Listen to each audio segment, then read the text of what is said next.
super fun book to share with you. This book is called What Floats in a Moat. So I already love it. It rhymes. I love rhyming books. And it's kind of silly, and I love silly books. But this is also going to teach us a little something too. So let's read What Floats in a Moat. Written by Lynne Berry and illustrated by Matthew Cordell. We'd like to thank the publisher, Simon Schuster, for allowing us to share this with you today. So let's take a little closer look. What floats in a moat? Archie the goat stopped short at a moat. He measured and mapped, he doodled and drew, he sketched and scribbled and scrawled. Aha! To cross the moat, pronounced the goat, we build a contraption to float. Or, said Skinny the hen, we could just take the drawbridge. Bah, said Archie, drawbridge, strawbridge. This is no time for a drawbridge. This is a time for science. Right, said the hen, science. The hen and the goat, alongside the moat, took stock of their cart of supplies.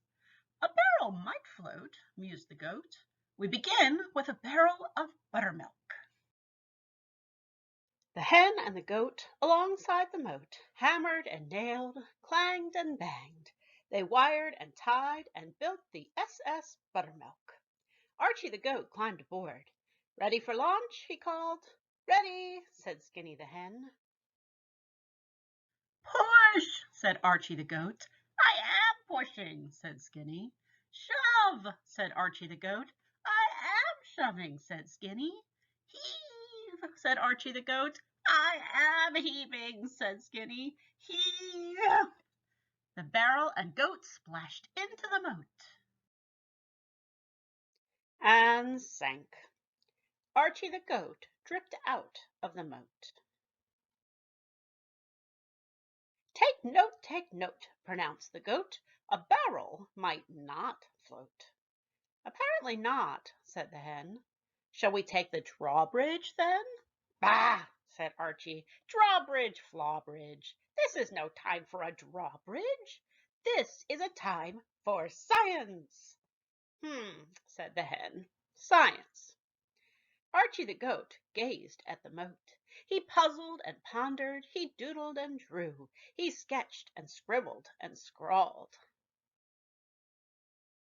Aha!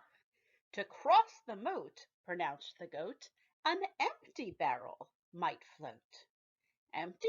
Said Skinny. Empty, said Archie. Drink, Skinny, drink. Drink buttermilk? Said Skinny. Indeed, said Archie, for science. Ha, said Skinny, you are the scientist. Ah, said Archie, but you are Skinny. Skinny held her nose and started to sip. Fleck! She guzzled, she gulped. She sipped and slurped and guzzled and sipped and slurped and gulped and sipped and slurped and guzzled to the bottom of a barrel of buttermilk. Ugh! Meh, said Archie. Then goat and hen hammered and nailed, clanged and banged. They wired and tied and built the SS Empty. Archie the goat climbed aboard. Ready for launch? He called. Ready, said not so Skinny the hen. Heave ho! The barrel with goat splashed into the moat and floated and tipped and rolled and tossed the goat into the moat. Archie the goat dripped out of the moat. Take note, pronounced the goat.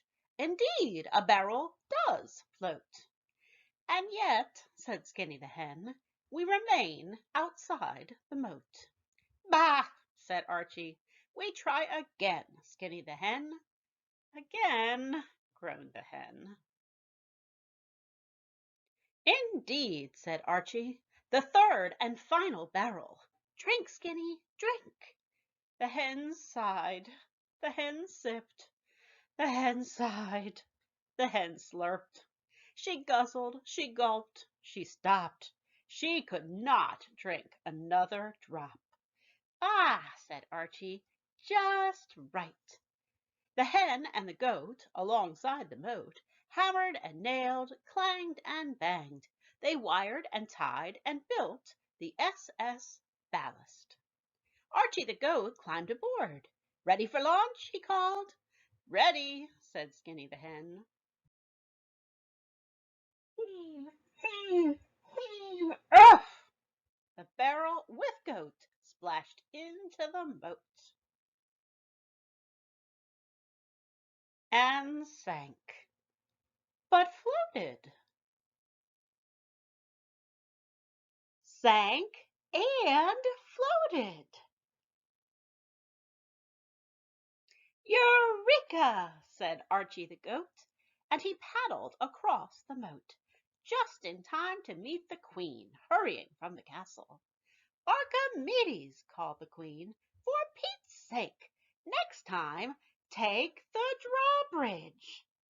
And where is the rest of my buttermilk?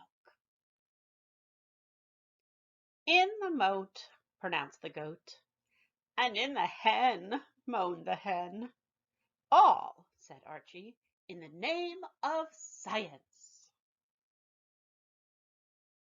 Science, fussed the queen.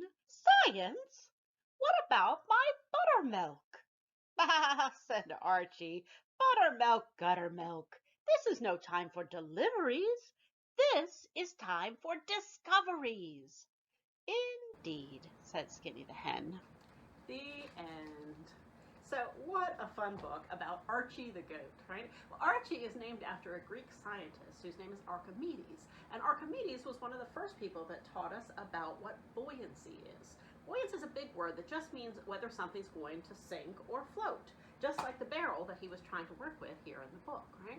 So there's a very complicated formula to figure out what sinks and what floats, to figure out what its buoyancy is. It has to do with its weight and how big it is and how much pressure it puts on the water and how much water pushes back, and it has to do with gravity. It's all very, very complicated, and we can figure it out.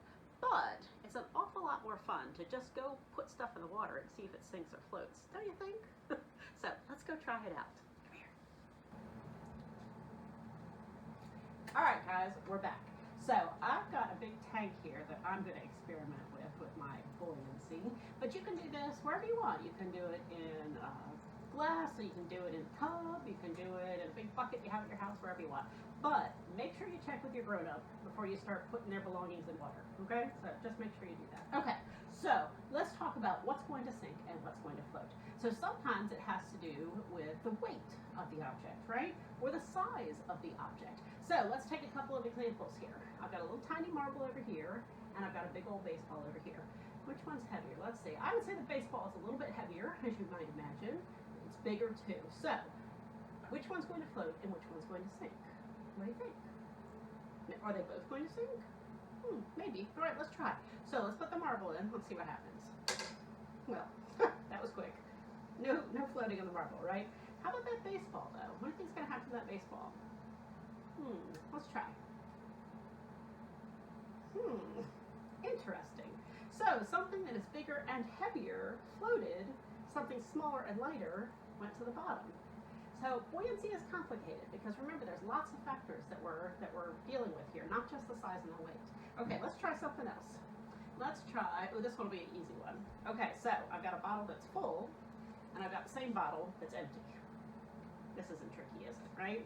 One of them is going to sink, plunk, and one of them is going to float, right? So that is a lot about weight there because it's the same thing, but it's full or it's empty, right? All right, so that was a pretty easy one. Here's one that's a little bit tougher. How about an orange? Ooh, mandarin orange, they're delicious, aren't they? Very nice snack.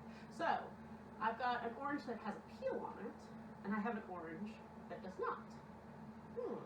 Same weight, right? Yeah, peel doesn't weigh very much. About the same size. What's going to happen? What do you think? Which one should I drop first? Let's drop without it? Okay, let's see. Without it. Wonk. Well, as you might imagine, right to the bottom, right? That did not float. How about our friend with the peel? Thoughts? Let's see. He goes down for a second. Oh! So why is he floating when his little peelless friend is on the bottom there? Interesting. Well, you know, the one thing that I read explained that because of that peel, there's all kinds of little spots for air to be in there, right? Like oxygen. So the one thing I read, and I like this, they called it the orange's life jacket. This orange is wearing a life jacket. So he floats at the top, while his friend, who is not wearing a life jacket, but should be anytime you're on a boat, right down to the bottom. All right, one more. Got a couple of cans of soda here. All right, so this is a diet soda. This is a regular soda. Shouldn't matter, right? Weigh the same size. What do you think? Let's see.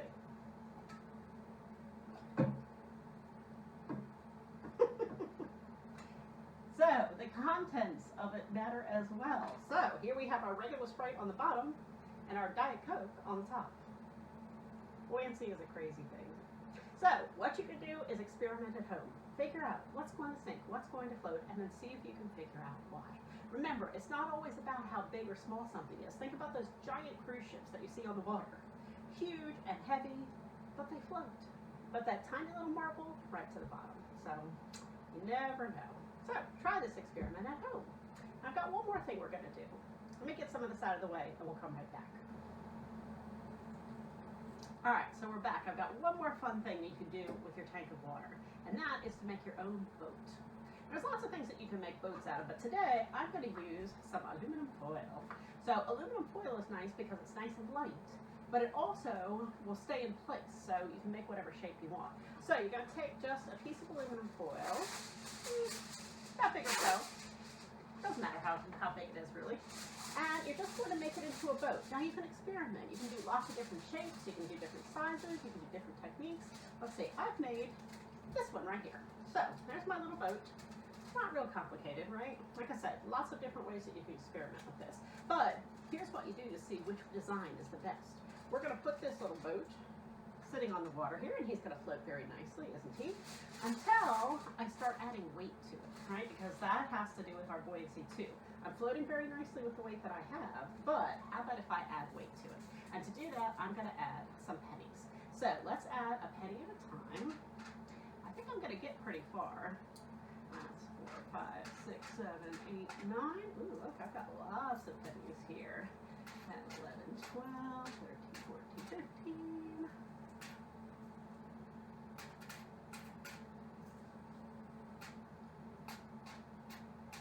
All right, I'm up to 25 pennies now. Let's see. Well, still looking pretty good, isn't it? Yeah, let's keep going.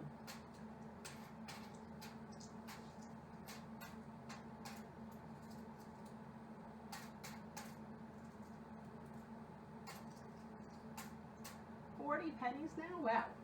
This is a really good boat that I've made here. Let's see if I can make 50. So I have 50 pennies in there, and I have not even begun to sink. So I think I have made a very nice boat here.